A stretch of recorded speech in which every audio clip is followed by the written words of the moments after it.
We are following tonight radioactive iodine from that tsunami-rocked nuclear power plant in Japan showed up in drinking water at 3 Philadelphia water treatment plants.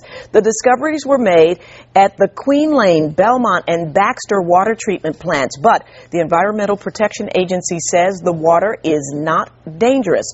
Fox 29's Shawnette Wilson is in the newsroom now with a look at what is going on here with the water. Shawnette? Yeah, Joyce, we are number 14 on the list of states to have radioactive iodine from Japan in our drinking water, but the headline here is that we have the highest levels detected of all those states so far. Now, the Environmental Protection Agency says no cause for concern by its standards, but as you can imagine, others will disagree with that.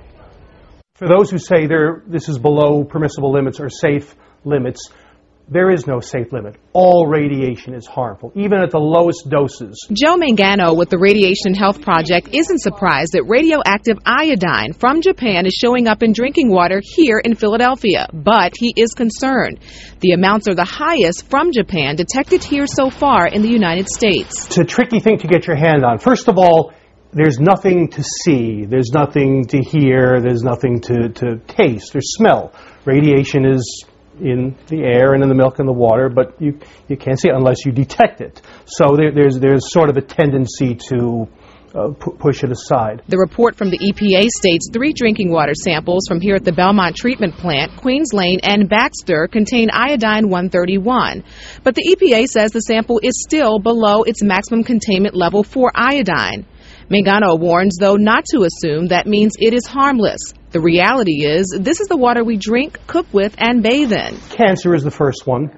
Birth defects is another one. There are other infections is another one. But especially when we're talking about the infants and children, infant deaths, premature births, underweight births, babies born with an underactive thyroid gland. The EPA doesn't recommend any precautions, but Mangano does. How long this radiation Japan is present is totally unknown at this point because the meltdowns are still occurring. They have not been controlled yet. So it could go on for a while. Would you say drink the water still? Yes, but be careful, but be aware.